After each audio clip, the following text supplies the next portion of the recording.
show it to the, Okay. you can question the witness about it. Mr. Dalton, when you were driving, there were no cars to your left and there were no cars to your right. Are you asking me? That I don't know. I don't know because I was just looking forward and I saw the girl. So Well, you don't know, but then we can go to your there was, yeah. deposition. Objection.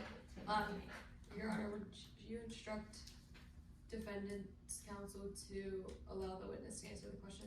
Okay, yeah, she hadn't quite finished her response, so just wait for her to finish before you go with your next question. Oh, yes.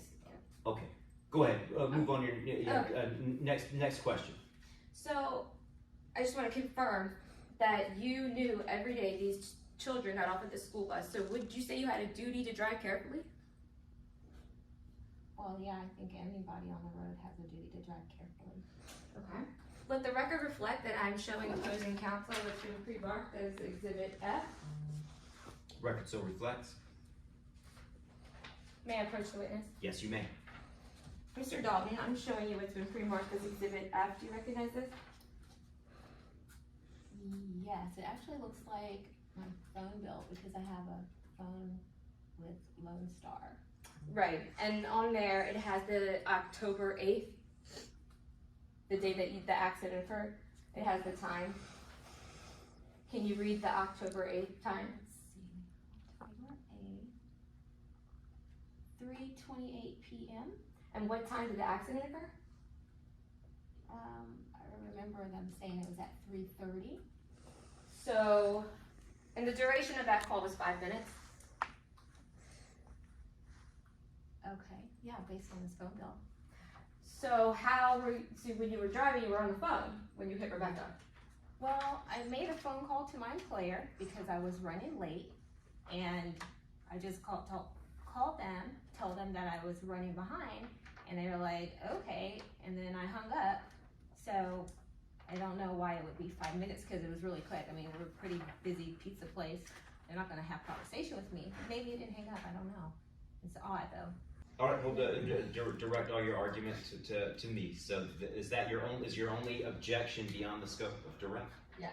Okay, I'll overrule the objection, and you may I'll receive it into evidence as defendant's trial exhibit F. May I publish to the jury? Yes, you may. Mm-hmm. So, Mr. Dalton, you were on the phone when you were driving down Waters Avenue. Do you know you have a duty to other motorists to act reasonably while driving? Objection, compound question. Okay. I can rephrase. All right, then I'll sustain the objection, and you can rephrase. When children in the road, which you've had knowledge of, why were you not paying attention? Well, I was paying attention. I saw the girls on the side, and they were there just on the side. Unfortunately, the poor little girl darted in front of my car. So that's not what I wasn't expecting that at all. But you say that there's children in the area at that time, so would it not be foreseeable? No, because I drive down the street often and people are on the side and they wait for cars to pass. So I wasn't expecting the little girl to come out so quickly. However, you testified that you watched Rebecca and her younger sister cross 3 lanes, get to the median.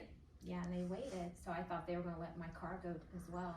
So, if children are in a median by your car, you're not going to slow down? Well, the way that road is, the traffic is like 40 miles, 45 miles an hour. So you can't just stop you could cause an accident. So that's not, and there was no stoplight. So. Well, I think Detective Jackson said the speed limit was 40 miles per hour. And you hit Rebecca in the center lane.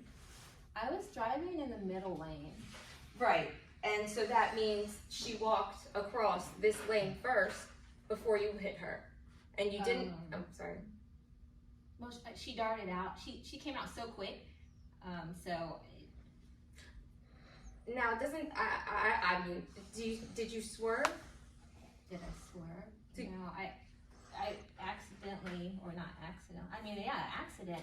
She just darted out in front of my car. There was no way I could avoid hitting her, unfortunately. It happened so quickly. Going back to the speed limit as 40 miles per hour, Rebecca's body flew over the windshield of your car.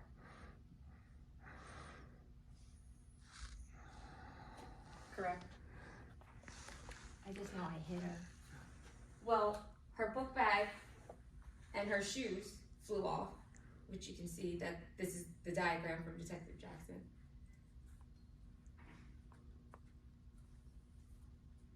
So she was halfway across the road when you hit her in the center lane.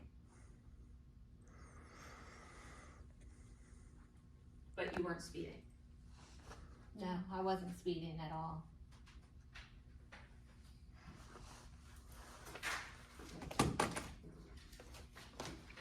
And when you hit Rebecca, you weren't on the phone.